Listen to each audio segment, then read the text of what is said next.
Shelter ಎಲ್ಲ ಆಗಲ್ಲ, ನಾವು ABC ರೂಲ್ಸೇ ಫಾಲೋ ಮಾಡ್ತೀವಿ. I don't believe in institutionalising dogs.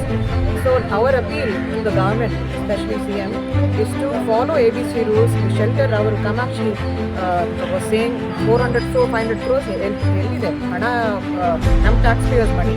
So ABC rules 1/10 of the cost, right? 1/10 of the cost ಆಗುತ್ತೆ. 10,000 ನಾಯಿಗಳಿಗೆ 2 crores ಆಗುತ್ತೆ.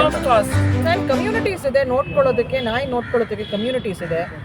V have the first rabies help line in Karnataka. ಒಂದು rabies case ಇಲ್ಲ ನಮ್ಮದು, ಒಂದು 4-5 ಇಯರ್ಸ್ ಒಂದು ಸಿಂಗಲ್ ರೇಬೀಸ್ ಕೇಸ್ ಇಲ್ಲ. But ABC accelerate ಮಾಡಬೇಕು. ಇವತ್ತು ವಿಧಾನಸೌಧದಿಂದ 10 ನಾಯಿ ತೊಗೊಂಡು ಹೋಗಿದ್ರು. ABC ಸೆಂಟರ್ಸಲ್ಲಿ 200 ಡಾಗ್ಸ್ ಇದೆ.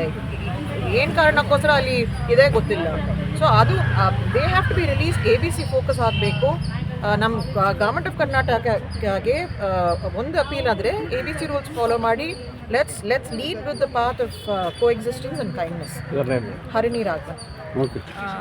ಬೇಸಿಕಲಿ ನಮ್ಮ ABC ರೂಲ್ಸ್ ಯಾವುದಿದೆಯೋ ಅದನ್ನು ಕರ್ನಾಟಕ ಗೌರ್ಮೆಂಟ್ ಇಂಪ್ಲಿಮೆಂಟ್ ಮಾಡಬೇಕು.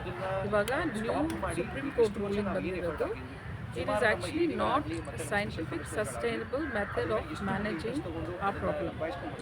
ನೀವು ಬರೀ ನಂಬರ್ಸ್ ನೋಡಿದ್ರೆ ಎಷ್ಟು ನಮಗೆ ಖರ್ಚಾಗುತ್ತೆ ಗೌರ್ಮೆಂಟಿಂದ. ಬೇಸಿಕಲಿ GP ಅವರು ಹೇಳಿದ್ದಾರೆ 3,300 rupees ಒಂದು ನಾಯಿಗೆ ಒಂದು ತಿಂಗಳಿಗೆ.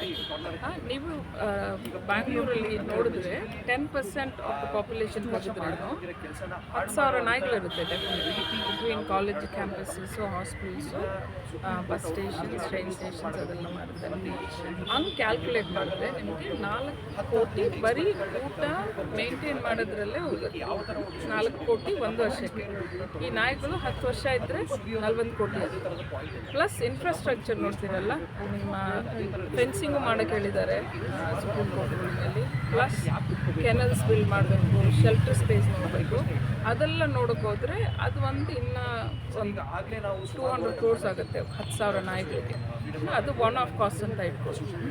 ಬಟ್ ನಮ್ಮ ಹತ್ರ ಎಲ್ಲಿದೆ ಇಷ್ಟು ಹಣ ಹೇಳಿ? ನಮ್ಮ ಗೌರ್ಮೆಂಟ್ ಹತ್ರ ಅಷ್ಟು ಕಾಸು ಇದೆಯಾ? ಕೊಡ್ತಾ ಇದ್ದೀವಿ ಸರ್, ಬಟ್ ಜನಗಳಿಗೂ ಗೊತ್ತಾಗಬೇಕು. ಜನಗಳು ಏನು ಥಿಂಕ್ ಮಾಡ್ತಾರೆ ಅಂದರೆ ಹ್ಯುಮ್ಯಾನಿಟಿ ಬೇಸಿಸ್. ಹ್ಯುಮ್ಯಾನಿಟಿ ಬಂದು ನಿಮಗೆ ಪ್ರಾಣಿಗಳಿಗೂ ಬರುತ್ತೆ, ಹ್ಯೂಮನ್ಸ್ಗೂ ಬರುತ್ತೆ, ನಮ್ಮ ಸುತ್ತಮುತ್ತ ಇರೋ ಎಲ್ಲದಕ್ಕೂ ಬರುತ್ತೆ. ಸೊ ನಾವು ಯಾಕೆ ಇದನ್ನ ಆಗೋದೇ ಇಲ್ಲ ಅಂತ ಹೇಳ್ತಾ ಇದೀವಿ ಅಂದರೆ, ಈಗ ಸುಪ್ರೀಂ ಕೋರ್ಟ್ ಹೇಳ್ತದೆ ಮಕ್ಕಳು ನಾಯಿಗಳ ಕಚ್ಚಿ ಸತ್ತು ಹೋಗ್ತಿದ್ದಾರೆ, ಅದರಿಂದ ನಾಯಿಗಳನ್ನ ತೆಗಿರಿ ಅಂತ ಹೇಳಿದ್ದಾರೆ.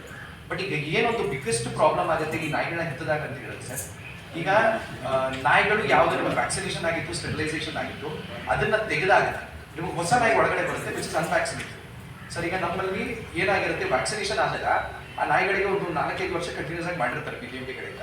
ಅದಕ್ಕೊಂದು ಇಮ್ಯುನಿಟಿ ಅನ್ನೋದಿರುತ್ತೆ. ಈಗ ಇಲ್ಲಿರುವಂಥ ನಾಯಿ may be carrier of some infections come into the city. ಈಗ ನೀವು ಇದನ್ನ ಮಾಡಿದಾಗ ಪ್ರಾಬ್ಲಮ್ನ ಜಾಸ್ತಿ ಮಾಡ್ತಿದ್ದಾರೆ. ಮತ್ತು ಇನ್ನೊಂದು ABCನ ನಾವು ಪ್ರಾಪರ್ ಆಗಿ ಮಾಡದೇ ಇರೋ ಒಂದು ಕಾರಣ ಸರ್, ನಮಗೆ ಬೈಟ್ ಕೇಸಸ್ ಮೋಸ್ಟ್ಲಿ ಬರ್ತಾ ಇರೋದು peripheral areas, inside the city ಅಲ್ಲ. ಈಗ ಕಾನ್ಸಂಟ್ರೇಟ್ ಮಾಡ್ತಾರೆ ನಾವು ಇನ್ಸೈಡ್ ದ ಸಿಟಿ. ಮತ್ತು ಇನ್ನೊಂದು ಅಷ್ಟು ಪ್ರಾಬ್ಲಮ್ಗಳನ್ನ ಮಾಡೋದ್ರ ಚಾನ್ಸಸ್ ಜಾಸ್ತಿ ಇರುತ್ತೆ. ನಾವು ಸುಪ್ರೀಂ ಕೋರ್ಟ್ಗೆ ಏನಕ್ಕೆ ಬರ್ತಾ ಇದೀವಿ ಅಂದರೆ, ಮಾಡೋದನ್ನ ABC ಮೇಲೆ ಒತ್ತಾಯ ಕೊಡಿ, ಮತ್ತೆ ಎಜುಕೇಶನ್ ಮೇಲೆ ಒತ್ತಾಯ ಕೊಡಿ ಅಂತ. ಸರ್ ಈಗ ಲಾಸ್ಟು 5 ವರ್ಷದಿಂದ ನಮ್ಮ BBMP ಒಂದು ಉತ್ತಮವಾದ ಒಂದು ಸರ್ವಿಸ್ ಮಾಡಿತ್ತು.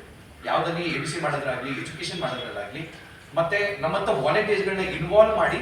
ಪ್ರಾಬ್ಲಮ್ ಏನಂದ್ರೆ ಸರ್, ಈ ದುಡ್ಡು ನಮ್ಮ ಟ್ಯಾಕ್ಸ್ ಪೇಯರ್ ದುಡ್ಡು. ಸೊ ನೀವು ತಗೊಂಡೋಗಿ ನಾಯಿಗಳನ್ನ ಹೊರಗಡೆ ಹಾಕಿದಾಗ it is not feasible. So ನಮ್ಮ ಕಷ್ಟಪಟ್ಟಿರೋ ಟ್ಯಾಕ್ಸ್ ಪೇಯರ್ ದುಡ್ಡನ್ನ ನೀವು ತಗೊಂಡೋಗಿ ಒಂದು ಅನ್ಸಿಸ್ಟಮೆಟಿಕ್ ಮತ್ತೆ ಅನ್ಸೈಂಟಿಫಿಕಲ್ ಪ್ರಾಜೆಕ್ಟ್ ಮೇಲೆ ಹಾಕ್ತಾ ಇದ್ದಾರೆ. ಮತ್ತು ಅದು ಯಾವುದೇ ತರಹದ ಒಂದು ಸೋಷಿಯಲ್ ಇಂಪ್ಯಾಕ್ಟ್ ತರೋದೇ ಇಲ್ಲ.